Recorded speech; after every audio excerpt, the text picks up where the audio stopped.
Good evening all. Now we are going to discuss the topic dissolved oxygen. What is the importance of dissolved oxygen? Okay. So oxygen dissolved in water is called dissolved oxygen. Using this dissolved oxygen, the aquatic life breathe. And a second important aspect of dissolved oxygen or the use of dissolved oxygen is that is used for the aerobic oxidation of dead organic matter. If there is insufficient amount of dissolved oxygen, then what happens is there is anaerobic oxidation. If the dead organic matter oxidizes anaerobically, there may be formation of gases like foul-smelling gases like ammonia or hydrogen sulfide, etc., so that the foul smell is produced. Okay, the oxidation of the dead organic matter should be aerobically. So that dissolved oxygen is essential. So these are the two important uses of dissolved oxygen. First is to survive the aquatic life, and the second one is for the oxidation of the decomposition of the aerobic oxidation of the dead organic matter. Okay, then what is the percentage of dissolved oxygen in water? Oxygen usually at a particular temperature, for example at 20 degrees Celsius, the dissolved oxygen content in water is 9.4 parts per million or milligram per liter. At 25 degrees Celsius, the dissolved oxygen content is 8.3 parts per million. And at 30 degrees Celsius, its value is, the dissolved oxygen content in water is nearly 5.6 parts per million.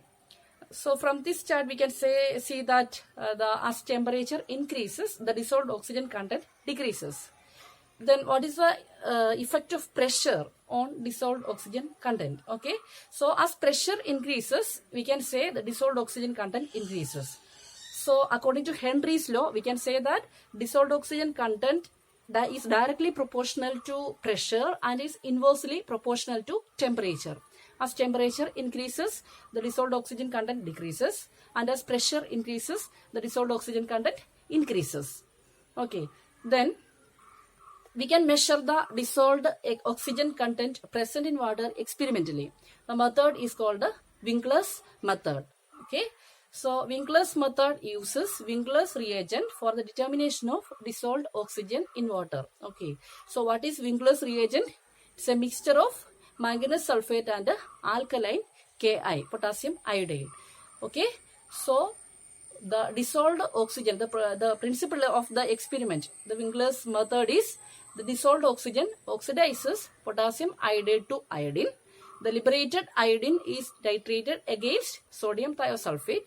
The volume of sodium thiosulfate is equivalent to the amount of iodine liberated, and the amount of iodine liberated is equivalent to the amount of oxygen present in water. Okay, so let's see the procedure or the principle of Winkler's method. Okay, first of all, what is Winkler's reagent? Winkler's reagent is a mixture of manganese sulfate MnSO4 and alkaline Ki, potassium iodide. So Winkler's reagent is manganese sulfate, mixture of manganese sulfate and alkaline Ki. Alkaline Ki, what is alkaline Ki? Ki mixed with alkali or KOH. This is alkaline Ki. So Winkler's reagent is a mixture of manganese sulfate and alkaline Ki. And what is the procedure to determine the dissolved oxygen content of water by Winkler's method? Okay, so what happens is dissolved oxygen as such cannot be estimated. So what we are doing is we convert the dissolved oxygen present in water is converted into an equivalent amount of iodine. Okay, and the iodine liberated, that is equivalent to the amount of oxygen present. Iodine liberated is titrated against sodium thiosulfate Na2S2O3. Okay, within the burette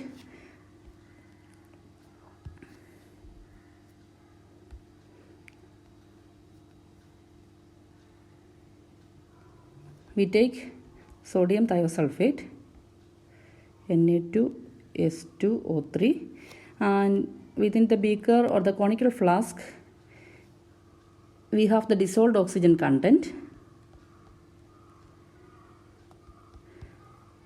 Okay, dissolved oxygen cannot be titrated against sodium thiosulfate. Dissolved oxygen as such cannot be estimated. So what we are doing is we convert the dissolved oxygen into an equivalent amount of iodine.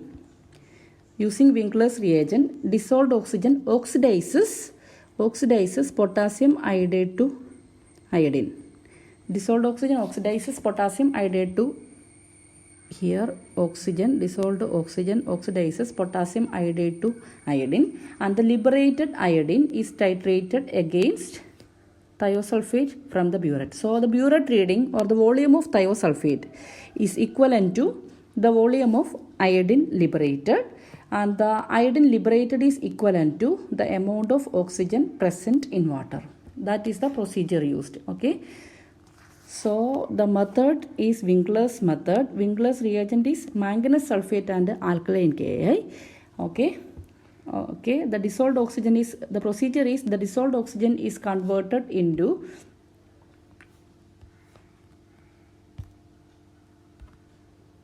an equivalent amount of dissolved oxygen is converted into an equivalent amount of iodine, and this iodine liberated is titrated against sodium thiosulfate, thiosolution, simply called as thiosolution. Okay, thio is taken within the burette. Okay, the burette reading is equivalent to the amount of iodine liberated, and the amount of iodine liberated is equivalent to the amount of oxygen present. Okay, so dissolved oxygen is present in the form of O2 molecule. So this O2 molecule, this oxygen oxidizes potassium iodide to Ki is converted into I2 by the dissolved oxygen present.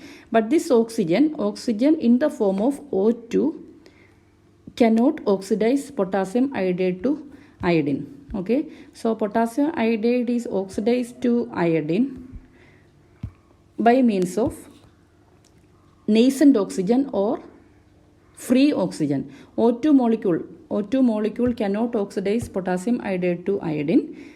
Potassium iodide to iodine, that conversion is happening by nascent oxygen, the free oxygen present. But O2 molecule cannot be used. So first procedure is to convert. We have to convert the O2 molecule to free oxygen. Then only this oxygen can convert potassium iodide, oxidize potassium iodide to iodine. Okay, potassium iodide is converted into iodine or oxidized to iodine by nascent oxygen or free oxygen atom. Oxygen molecule cannot oxidize potassium iodide to iodine. So the first procedure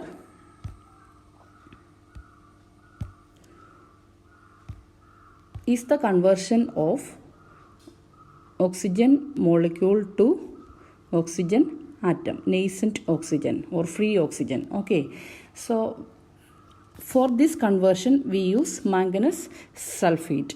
So what is happening is manganese sulfate, that is part of Winkler's reagent, react with the alkaline Ki. Alkaline Ki means mixture of Ki and KOH. Ki and KOH. Ki plus KOH is alkaline Ki. So this KOH react with manganese sulfate. Okay, so manganese sulfate react with KOH of alkaline Ki to form manganese hydroxide, MnOH twice. The byproduct is K2SO4, that doesn't matter. So okay, so manganese sulfate react with the alkali to form manganese hydroxide. Okay, that is the first step. And the manganese hydroxide, MnOH twice, 2 molecules. We need not balance the equation. The stoichiometric coefficient is not important. Whatever it is, the manganese hydroxide react with the molecular oxygen. Our aim is to convert this molecular oxygen into nascent oxygen atom. So manganese hydroxide react with molecular oxygen to form manganese, 2 molecules of manganese oxyhydroxide. Okay, and the next step is the manganese oxyhydroxide, MnO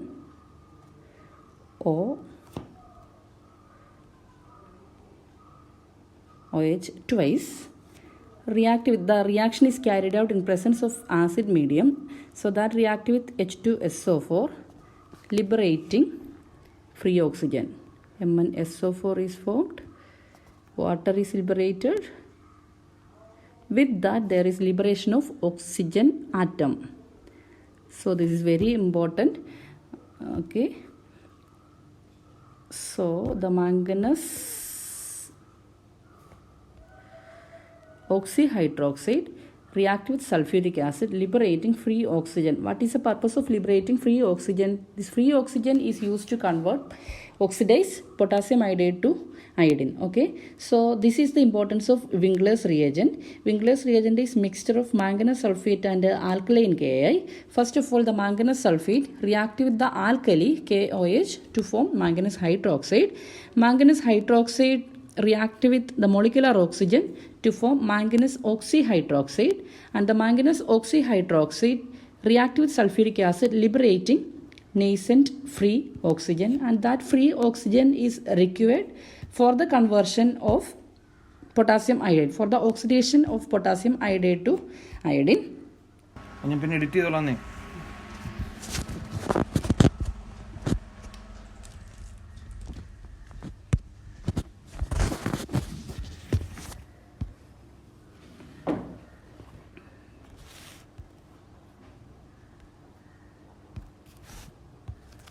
Okay, now we have the free nascent oxygen that react with potassium iodide, Ki, 2 molecules of Ki.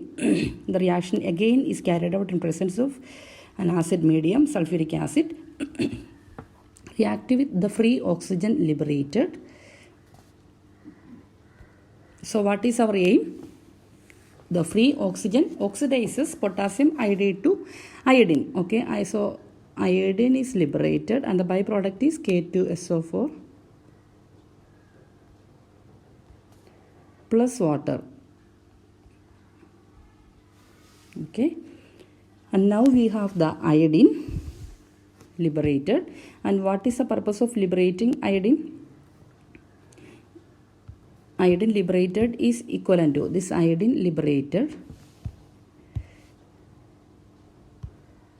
Iodine liberated is equivalent to the amount of oxygen present. Okay, iodine liberated is equivalent to, what we are going to do is we have to estimate the oxygen dissolved in water. Oxygen dissolved in water cannot be estimated as oxygen molecule. So oxygen molecule is to be converted into oxygen atom.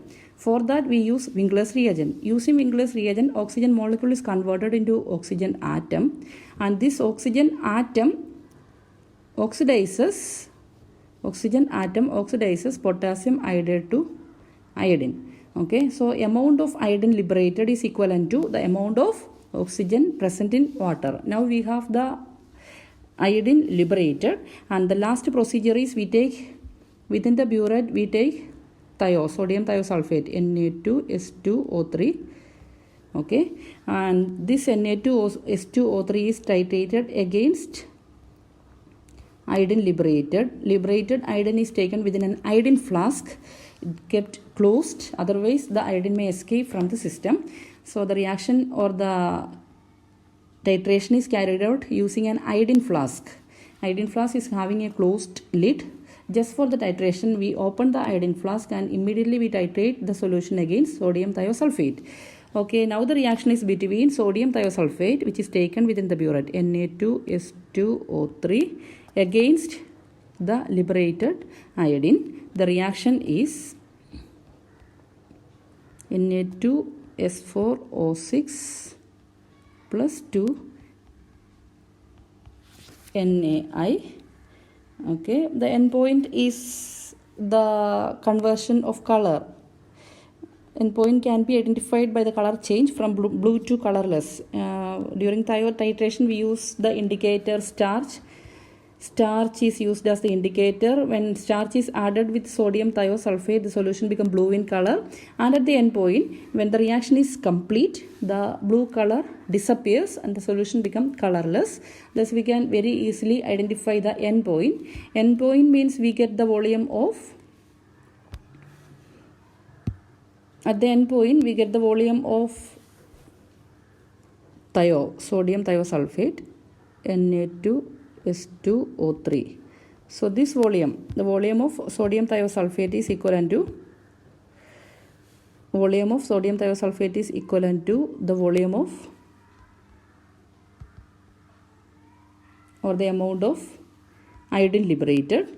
Amount of iodine liberated is equivalent to amount of oxygen present. Okay, so the amount of oxygen, we need to calculate the amount of oxygen present. So from the volume of sodium thiosulfate, we can identify the amount of oxygen present in water. So by Winkler's method, we can very easily identify the dissolved oxygen present in water. Okay, so dissolved oxygen oxidizes potassium iodide to iodine. The liberated iodine is titrated against sodium thiosulfate solution using starch as indicator. Okay, so since dissolved oxygen is present in water in its molecular state, it as such cannot oxidize potassium iodide to iodine. Dissolved oxygen in the molecular state cannot oxidize potassium iodide to iodine. So first of all, dissolved oxygen is to be converted into atomic oxygen. So for this conversion, we use Winkler's reagent, manganese sulfate and alkaline Ki. So manganese hydroxide formed is used as an oxygen carrier to bring about the reaction between Ki and oxygen. Okay, thus we can find out the amount of dissolved oxygen present in water. Thank you.